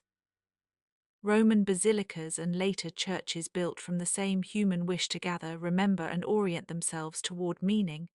The monastery is one chapter in that very long story, not the first, not the last, but one of the most quietly enduring. There are also ordinary textures that deserve a little attention before sleep. Wool cloaks that held warmth, wooden bowls darkened by use, iron keys heavy in the hand, linen wrung dry, stone steps smoothed by weather. Parchment pages whose edges curled slightly with age, beeswax candles with a faint, sweet scent, leather bindings that creaked softly, the smell of smoke in a room after evening prayer. These details are small, but they create the atmosphere in which history is lived. The past was not made only of kings and councils. It was also made of warmth, texture, smell, and touch. A monastery, especially one meant to last, was a carefully maintained ecosystem of matter and meaning. The roof needed repair. The gutters needed clearing. The garden needed weeding.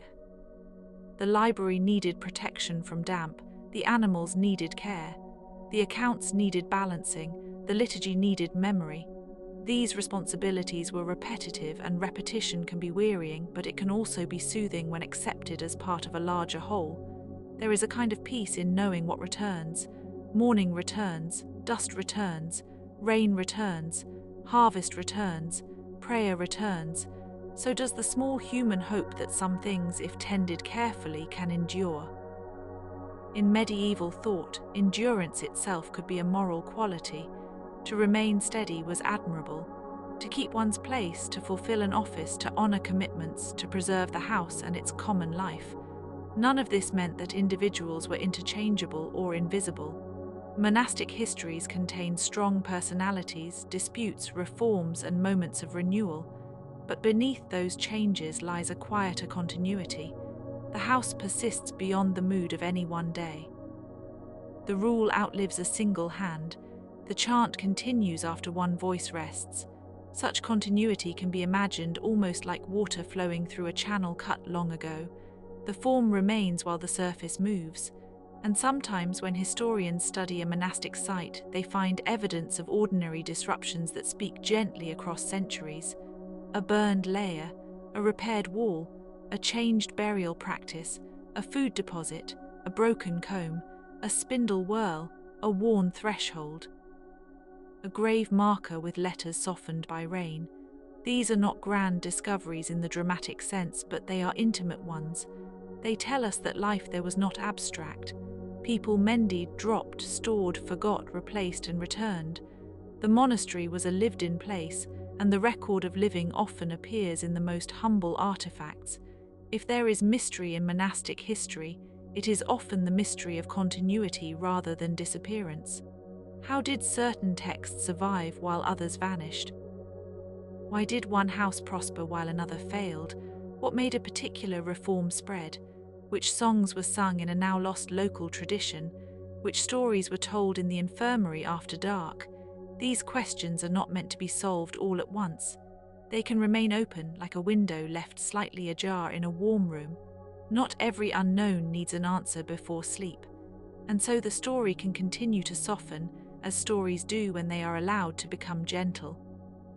Imagine, then, the monastery at the edge of a long twilight. The cloister path is cooling, the fountain is still. A cat moves somewhere out of sight.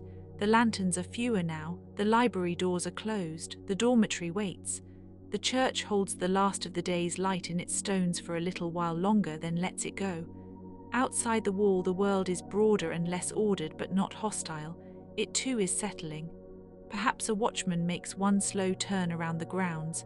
Perhaps a novice, tired but attentive, carries a basin across a courtyard. Perhaps an old monk pauses at a doorway to look once more at the sky. Perhaps in another house far away, a nun is bending over a page, tracing a line with quiet concentration while evening deepens around her. These lives are different, and yet they share a common pace. The pace of things tended, the pace of attention given in small measures, the pace of a day that ends without hurry. There is comfort in knowing that so much of human history has been made this way, by repeated acts done with care. A fire lit, a floor swept, a meal shared, a page copied, a guest welcomed, a garden watered, a bell rung, a lamp trimmed, a prayer remembered. The monastery preserves these actions in concentrated form, but they are not unique to it.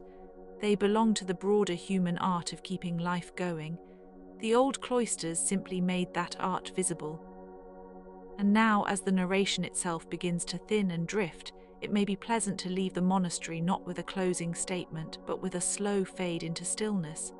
The stones remain though unseen, the garden remains though dark, the manuscripts remain though closed, the herbs remain though cut and dried, the bells remain in memory though silent, the old rhythms settle deeper than speech. The place does not disappear, it simply recedes into quiet. So let the cloister walk lengthen into shadow. Let the refectory empty. Let the scriptorium go dim. Let the lamp burn low and then lowlier still. Let the sound of turning pages become memory. Let the garden breathe its last fragrance into the night air.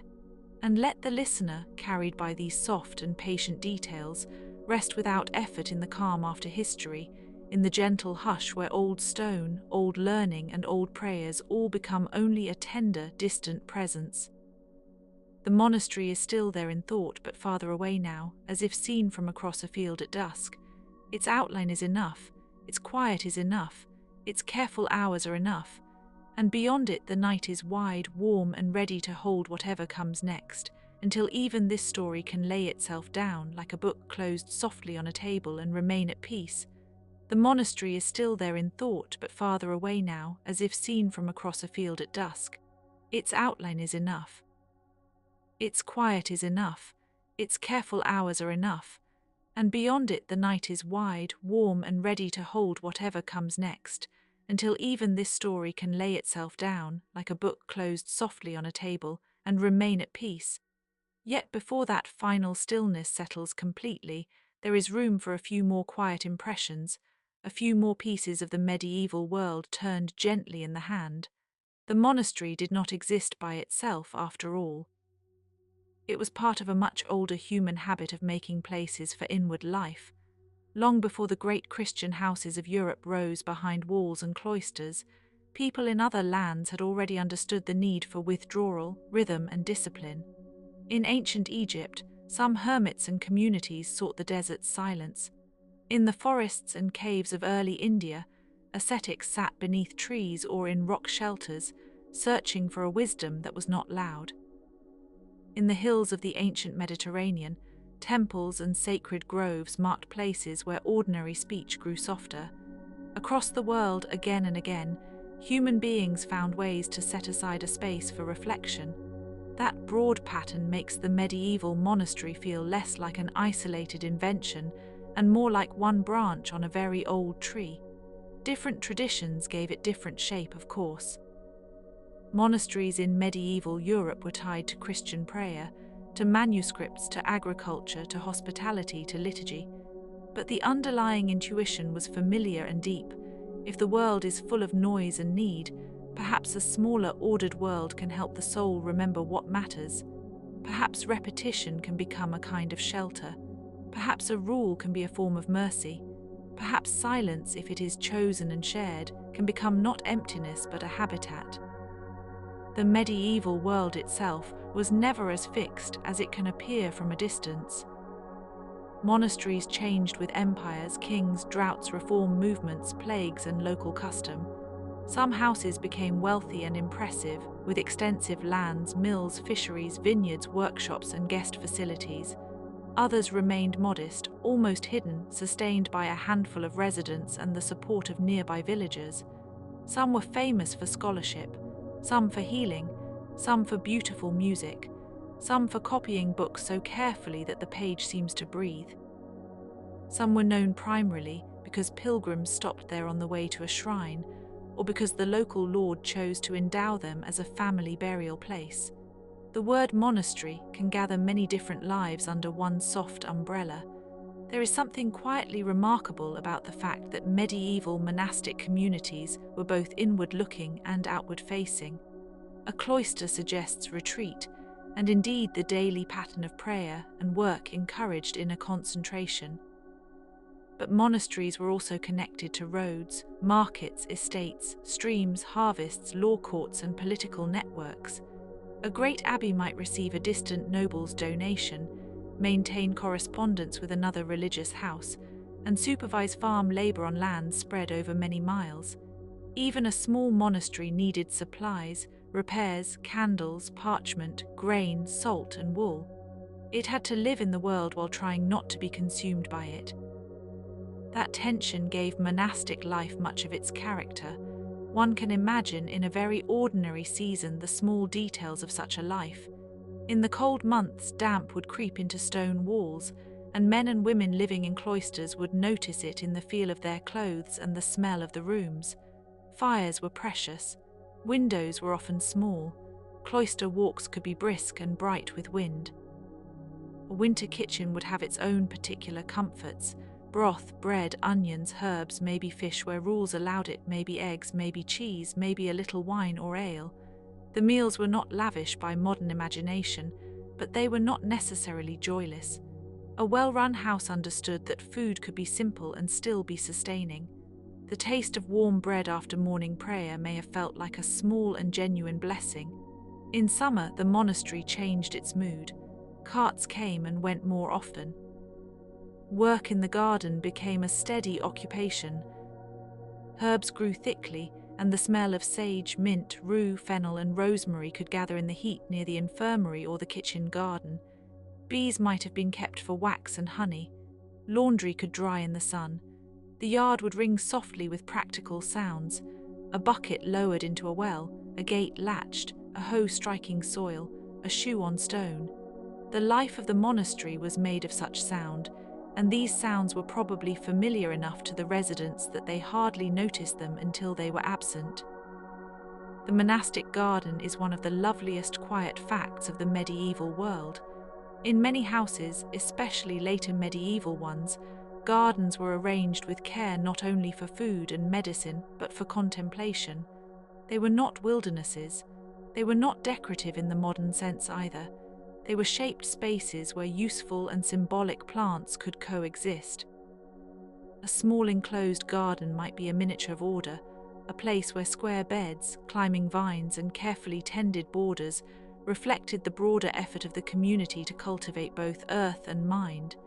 The act of tending a plant from seed to leaf to harvest parallels, in a gentle way, the monk's or nun's own commitment to patience. Growth happens slowly. It cannot be rushed without losing something. Some monasteries kept elaborate records of crops, rents, repairs, and donations. Those records are among the least dramatic but most revealing traces of the medieval past. A note about a broken roof beam can tell us about weather and labor. A list of grain deliveries can hint at local agriculture. A mention of fish rights in a river can reveal legal disputes and seasonal economy. A document stating that a house received wax for candles or cloth for vestments opens a tiny window onto daily needs. History often arrives not in grand declarations, but in practical notations made by someone who was trying to keep the house running. And because monastic communities prized writing, There are also inventories of books, sermons, relics, vestments, bowls, cups, censers, and furnishings. A catalogue of manuscripts can be strangely moving. It may show a Bible, a copy of the Psalms, a commentary by an ancient theologian, a book of lives of saints, a grammar, a collection of homilies, or a local custom book used for liturgical directions. Some volumes survived, many did not. Fire, moisture, mold, war, neglect, and reform all took their toll. A library might be dispersed during a suppression, its books sold, damaged, or reused in binding other texts. In some cases, a single precious leaf survives inside the binding of a later book, like a hidden memory pressed between other lives. The fragility of manuscripts can feel almost unbearable when one thinks about the amount of human effort involved. Parchment had to be prepared, ink had to be mixed, quills had to be cut, text had to be copied line by line, often with extraordinary care. Errors were corrected, sometimes with tiny marks or marginal notes. Initial letters were decorated with vinework, beasts, knots, leaves, or brilliant pigment. A page could take hours. A book could take months. A large codex could represent the labor of many hands over a long time. That so much survived at all is astonishing. That so much was lost is equally part of the story. The medieval monastery becomes, in this way, a keeper not only of knowledge but of the memory of its own vulnerability. There is a different kind of mystery in the spaces where written evidence runs thin. Archaeology can detect foundations, drains, hearths, post holes, grave, refuse pits, and workshop areas, and then suddenly the evidence becomes ambiguous. A wall can suggest one arrangement and then another. A burial may have been reused. A layer of ash may indicate fire, or a kitchen dump, or a destruction event, depending on context. Monastic archaeology often has to work like listening to a whisper in a courtyard after everyone has gone inside. The stones speak, but softly. They do not explain themselves all at once. Some monasteries were built on older sacred sites, which adds another layer of hushed continuity. A Christian house might stand where a Roman structure once stood, or near a prehistoric route, or beside a spring long considered special by local people. Sacred places tend to attract more sacred places. Human beings remember the feeling of a location even when the meaning changes. A hill that was once a burial place can become a chapel site. A spring once linked to a local deity can later be blessed and incorporated into Christian practice. The details shift, but the reverence for certain landscapes endures. Medieval monasteries often participated in this long layering of meaning, inheriting the old power of place and giving it a new language. This layering is one reason monastic ruins feel so calm and so sorrowful at once. They are not only medieval, they are palimpsests of many centuries. The stones may sit above Roman rubble or an earlier cemetery. Ivy may trail over a wall once repaired by hands long dead. A modern visitor may see only picturesque arches and open sky, but beneath that pleasing image lies a history of building on older ground, of reusing carved stone, of bringing in material from elsewhere, of adjusting to what was already there. Medieval builders were practical. They understood reuse. A column might be taken from an older structure. A carved block might be reset in a new wall. The past was not always preserved as past. Sometimes it was folded into the present so thoroughly that it lost its original shape but not its usefulness. The same is true of monastic customs. A community might inherit a rule and then adapt it to local conditions. The great rule of Saint Benedict, with its measured approach to prayer, work, and communal life, became foundational in Western monasticism, but it never existed in a vacuum. Houses interpreted it according to climate, patronage, resources, and local practice. Later reforms tried to return monastic life to perceived simplicity, only to generate new forms of complexity. Human communities, even those devoted to stability, are never perfectly still.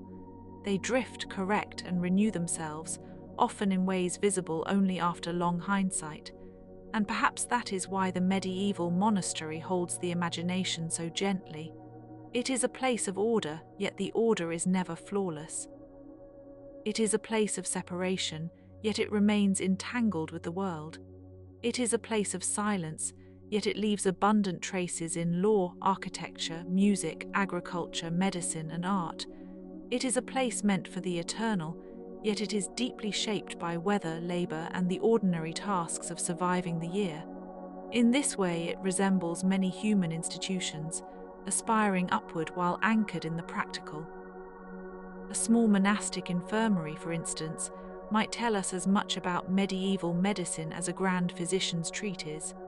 Herbs were prepared for wounds, fevers, stomach trouble, and sleeplessness. Some remedies were inherited from classical authors such as Hippocrates, Galen, or later compilers whose texts passed through Arabic and Latin channels. Other remedies were local, seasonal, and empirical, based on what grew nearby and what seemed to help. A rosemary infusion, a poultice, honey, vinegar, sage, fennel, lavender. One should not romanticize medieval medicine as if every treatment were effective, but neither should one dismiss it. Observant people learned from repeated experience. Monasteries, with their gardens and their records, often became places where that experience was organized and preserved. The quiet work of nursing must have been among the most humane parts of monastic life. Someone weak with fever, someone old and short of breath, someone recovering from injury, someone worn down by age or burden or grief would have needed a bed, a basin, a cloth, a drink, a voice that spoke calmly. In many religious houses, hospitality and care for the sick were linked by the same ethic. The stranger at the gate, the traveller, the poor neighbour, and the resident brother or sister all belonged to a broad circle of concern. A monastery could not care for everyone, but within its means it tried to make mercy practical. There is also the soundscape of these places, often forgotten, though it matters. Medieval monasteries were not silent in the modern total sense. They contained bells, footsteps, turning pages, coughing, chant, conversation at permitted times, animal sounds, weather on the roof, tools, water, doors, and the low movement of many daily tasks. Silence in a monastic context was usually regulated, purposeful, and relational. It existed so that speech could be less wasteful, not so that all sound could vanish. The result would have been a layered quiet, like a soft cloth laid over ordinary life. A person dwelling in that kind of quiet would know how to hear the difference between one footstep and another, between wind and rain, between distant chanting and a nearby whisper. Music in monasteries, though sacred and structured, was also a daily craft. Chant had to be learned, memory played a role, breath mattered. The plainness of the melodies could make them seem simple, but simplicity is not the same as ease. To sing well in a community, one had to listen closely, align with others, and accept the way a phrase develops over time. In some houses, children or novices learned music from an early age. In others, adult entrants had to adjust to a disciplined musical life after years outside. Music then became another form of repetition, not unlike the turning of seasons or the copying of texts. A melody returned each day, and in returning it became part of the house itself. There are medieval manuscripts in which the notation for chant still survives, and looking at them can feel like hearing a footprint in the snow. The staff lines, neumes, and letters tell us that these sounds once lived in air. We cannot hear the exact pitch of every performance, and in many cases scholars reconstruct local traditions only partially. The uncertainty is part of the charm. A monastery's music was not a museum object. It was alive, adapted to voices, rooms, and custom. The same psalms sung in a wide stone church would sound different from the same psalms sung in a smaller chapel at dawn, with cold hands and sleepy breath, and the first pale light entering through a narrow opening. Lighting, too, shapes the memory of monasteries.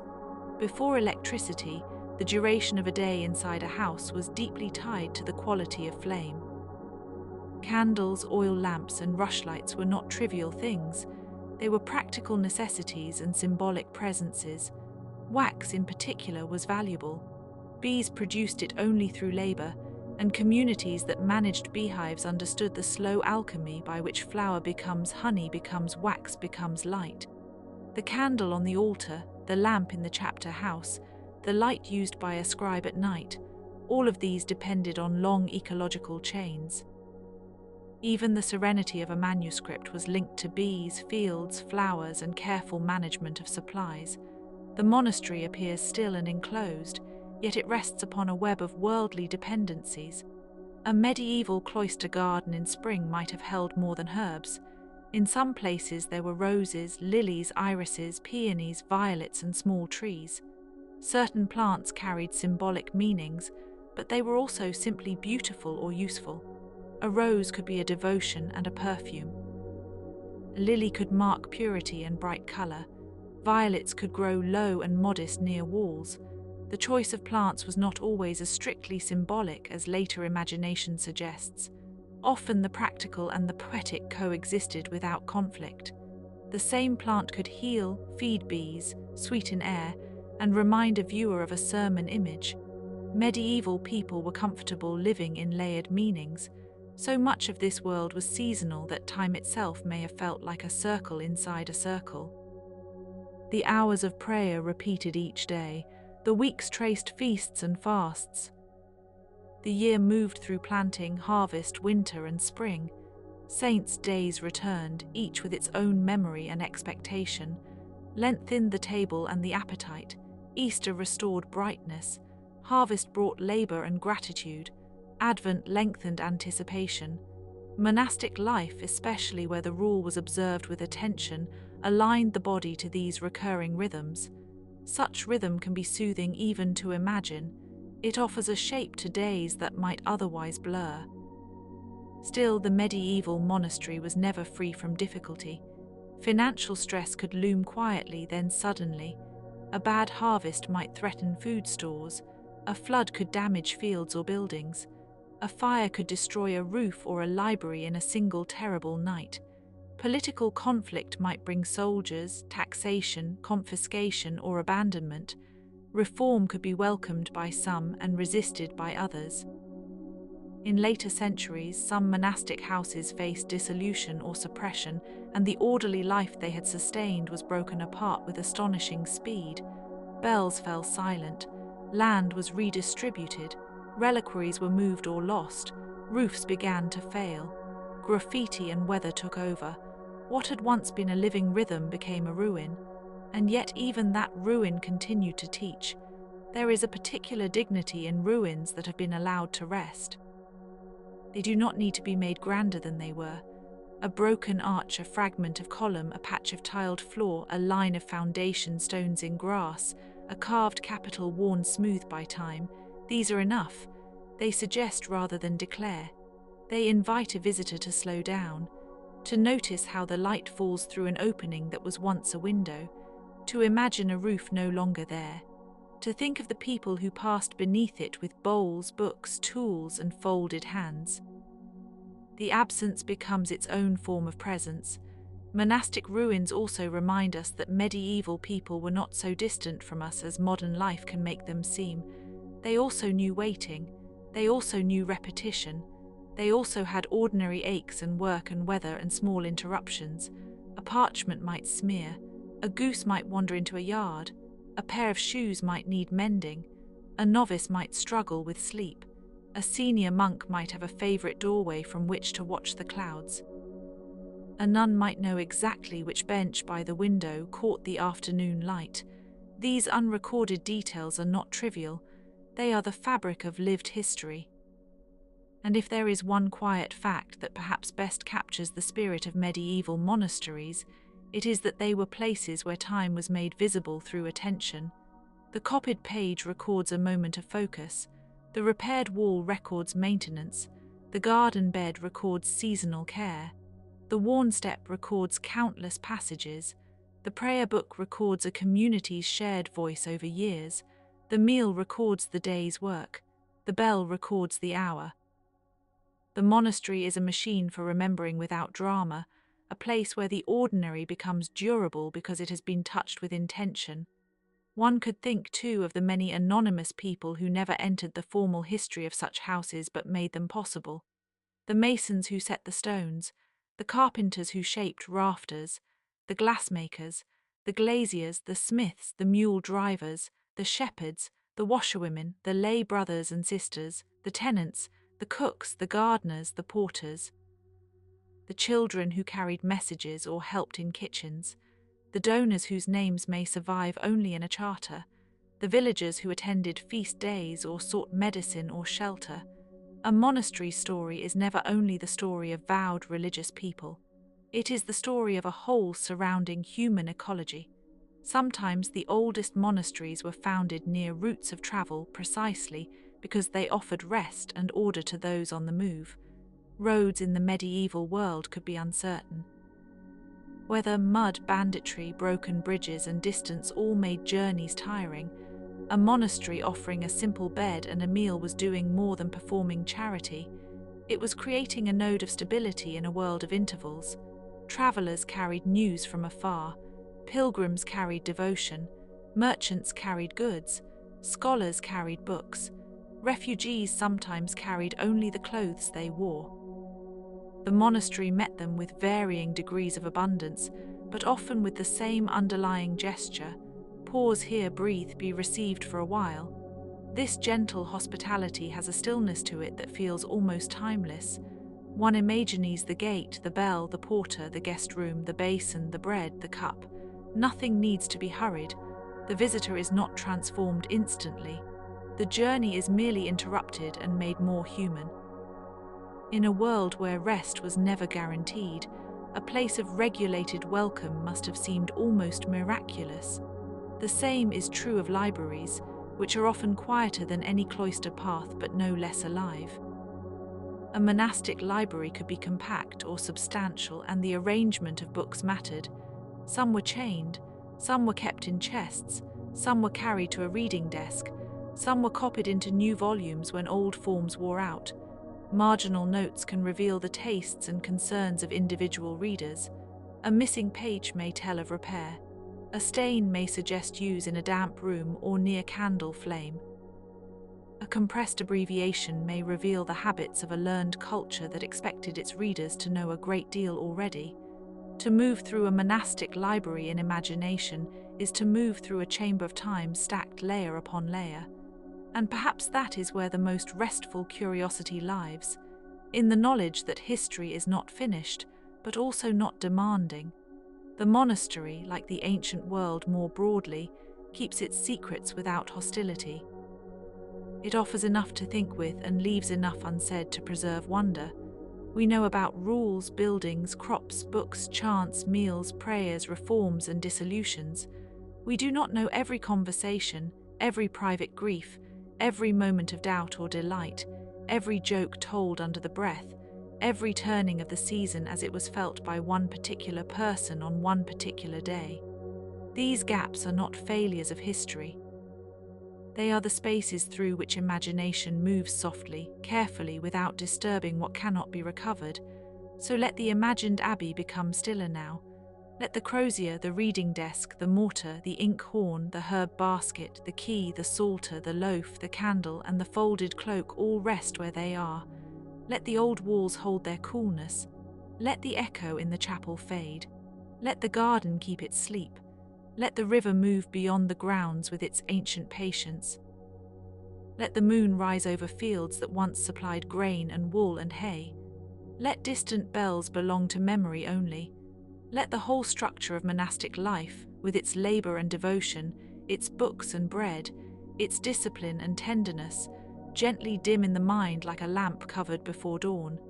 And now, without insistence, without conclusion sharpened into certainty, the story may simply settle. Medieval monasteries remain with us not only as ruins or archives, but as a way of understanding how human beings have tried to order time, care for one another, and make room for silence. Their stones can still teach patience. Their manuscripts can still suggest wonder. Their gardens can still imply healing. Their bells can still be heard, if only faintly, in the memory of history. So sleep, if sleep is near, with that soft understanding, The cloister is quiet. The long day is over, the old stones have done their work. The hidden courtyards are at rest, the pages are closed, the candle has gone low.